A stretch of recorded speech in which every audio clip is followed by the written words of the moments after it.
भगवन बगिया बीचे फूलवा कचनार बा, कोई न लोढ़न वार बाना।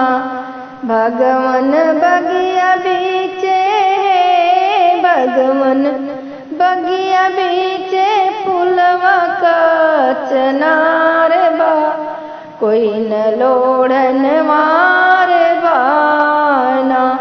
लोढ़ रामचंद्र वरदानी, उनके संग में सिया रानी। लोढ़ रामचंद्र वरदानी, उनके संग में सिया रानी। उनके हाथवा में धनुष और बाण बा, कोई न लोढ़न वार बाना।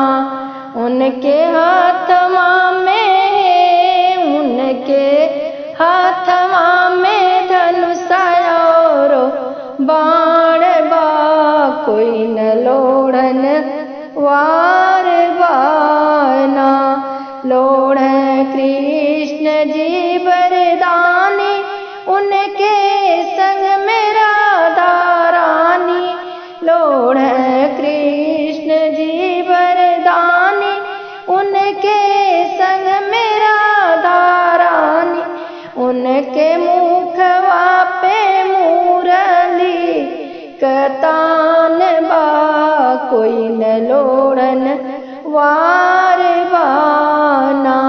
उनके मुखवा पे, उनके मुखवा पे मुरली कतान बा, कोई न लोढ़न वार बाना।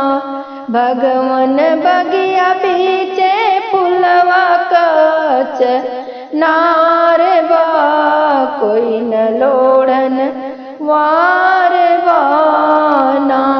लोढ़ शंकर जी वरदानी, उनके संग में गौरा रानी। लोढ़ शंकर जी वरदानी, उनके संग में गौरा रानी। उनके हाथवा में डमरू झनकार बा, कोई न लोढ़न वार बाना।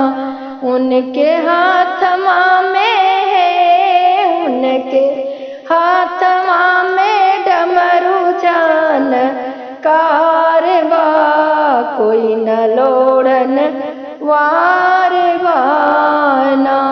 लोढ़ विष्णु जी वरदानी, उनके संग में लक्ष्मी रानी। लोढ़ विष्णु जी वरदानी, उनके संग में लक्ष्मी रानी। उनके अंगुली पे चक्र का निशान बा, कोई न लोढ़न वार बाना। उनके अंगुली पे है, उनके अंगुली पे चक्र का निशान बा, कोई न लोढ़न वार बाना।